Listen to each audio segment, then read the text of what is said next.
जय हनुमान, जय बागेश्वर धाम सरकार। भक्तों ध्यान से सुनिए, यह विषय बहुत गूढ़ है, बहुत मर्यादित है और उतना ही पवित्र भी है। भक्तों, शास्त्रों में गृहस्थ जीवन को धर्म का सबसे कठिन और सबसे जिम्मेदार मार्ग बताया गया है, क्योंकि यहां हर कर्म केवल एक व्यक्ति का नहीं बल्कि पूरे वंश और आने वाली पीढ़ियों के भविष्य से जुड़ा माना गया है।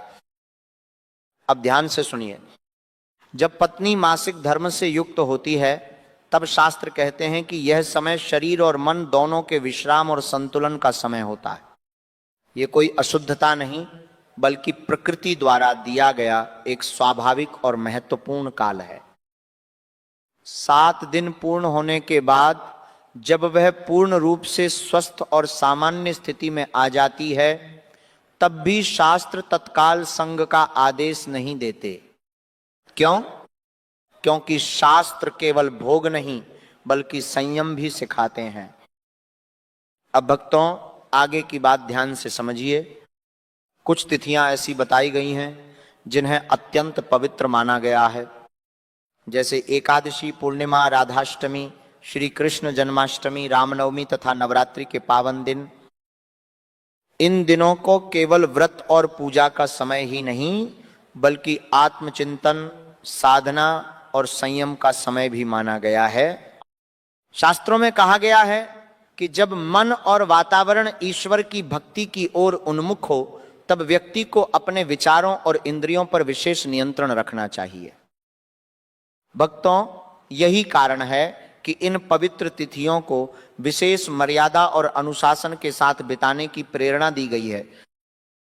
अब एक और गहरी बात समझिए, शास्त्रों का उद्देश्य केवल नियम बताना नहीं बल्कि जीवन को संतुलित बनाना है।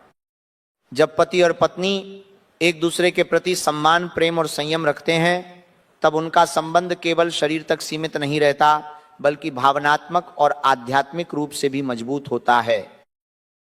संयम से मन की स्थिरता बढ़ती है, विचारों में स्पष्टता आती है और परिवार में सकारात्मक वातावरण का निर्माण होता है। भक्तों, शास्त्रों में गृहस्थ जीवन को त्याग का नहीं बल्कि संतुलन का मार्ग बताया गया है।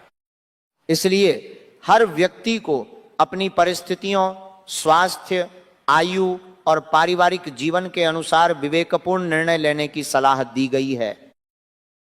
महत्वपूर्ण बात यह है कि पति पत्नी का संबंध प्रेम, विश्वास, सम्मान और जिम्मेदारी पर आधारित होना चाहिए। जहां ये 4 बातें होती हैं वहां परिवार में सुख और शांति बनी रहती है।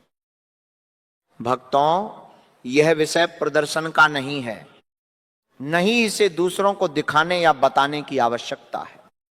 ये पति और पत्नी के बीच की निजी मर्यादा और पारस्परिक समझ का विषय है।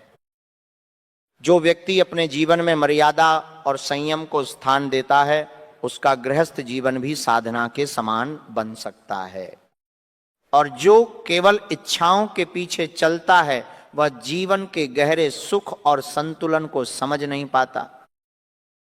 इसलिए भक्तों, अपने जीवन में मर्यादा रखिए, संयम रखिए, एक दूसरे का सम्मान कीजिए और शास्त्रों की शिक्षाओं को श्रद्धा और विवेक के साथ अपनाइए, क्योंकि जहां संयम होता है वहीं शांति निवास करती है।